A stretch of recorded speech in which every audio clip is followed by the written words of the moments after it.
Puji Tuhan, haleluya, selamat malam kepada semua teman-teman dimanapun Anda berada. Kami senang sekali pada malam hari ini bisa hadir kembali untuk berbagi kasih, berbagi kehidupan kepada kita semua.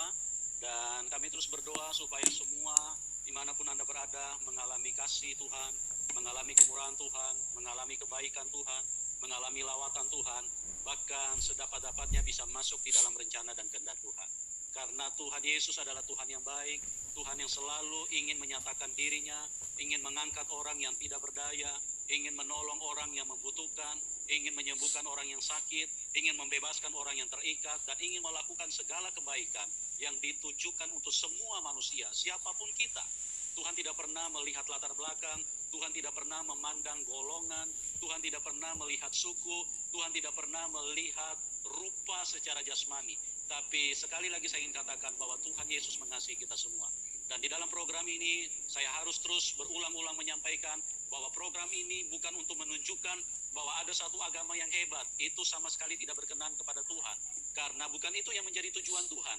Tapi yang menjadi tujuan Tuhan adalah supaya semua mata manusia bisa melihat, semua telinga bisa mendengar, dan sedapat-dapatnya setiap hati bisa memahami bahwa Tuhan sangat mengasihi siapapun Anda. Tuhan ingin melakukan mujizat, Tuhan ingin melakukan segala yang terbaik di dalam hidupmu. Oleh sebab itu, siapapun kita yang mau buka hati, Tuhan akan masuk dan melawat, membuat kita dipindahkan dari hal-hal yang selama ini mungkin membuat kita menjadi menderita di dalam hidup ini.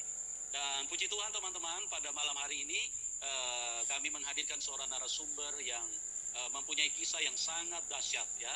Bagaimana dulu beliau adalah seorang yang hidup di dalam kegelapan.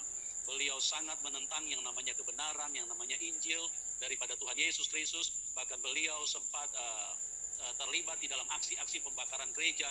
Bahkan ada puluhan gereja yang mereka bakar pada waktu itu.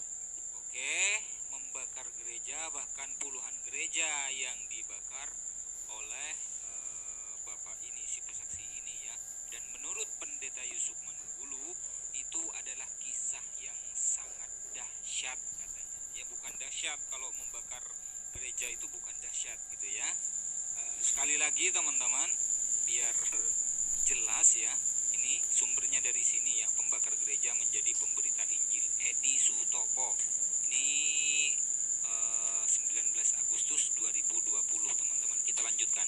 Nah, bukan hanya itu, beliau ini juga pernah terlibat dengan ilmu-ilmu gaib, sehingga beliau adalah orang yang memiliki kekebalan tubuh, artinya tidak mempan dengan senjata-senjata tajam. Nah, bagaimana kuasa Tuhan Yesus menjamah hidupnya, bagaimana kuasa Tuhan Yesus bekerja di dalam hidupnya lewat rohnya yang kudus. Nah, kita akan saksikan, kita akan dengar selengkapnya dari Bapak Edi Sutopo. Oke teman-teman, kita sambut Pak Edi Sutopo. Selamat malam Pak Edi. Ya, selamat malam. Ya, bagaimana kabar Pak? Ya. Luar biasa Pak. Ya. Ya, puji Tuhan. Pak Edi, ini teman-teman ada begitu banyak yang menunggu kesaksian Bapak, karena kesaksian Bapak ini akan sangat menguatkan, akan sangat meneguhkan orang-orang yang terus mencari kebenaran, yang terus merindukan kehadiran Tuhan di dalam hidupnya. Nah, bagaimana kisah selengkapnya? Silakan Pak Edi sampaikan sendiri, saksikan kepada semua teman-teman, dan itu akan menjadi berkat yang luar biasa bagi semua yang ada pada kesempatan ini. Silakan Pak Edi. Ya, Assalamualaikum warahmatullahi wabarakatuh. Shalom. Saya sangat bahagia. Masih mengucapkan Assalamualaikum warahmatullahi wabarakatuh katanya teman-teman. Padahal Bapak ini Kristen ya, seorang Kristen masih menggunakan baju-baju koko, terus memakai peci putih teman-teman. Waduh, apa ya, rasanya tuh rasa-rasa gimana gitu ya.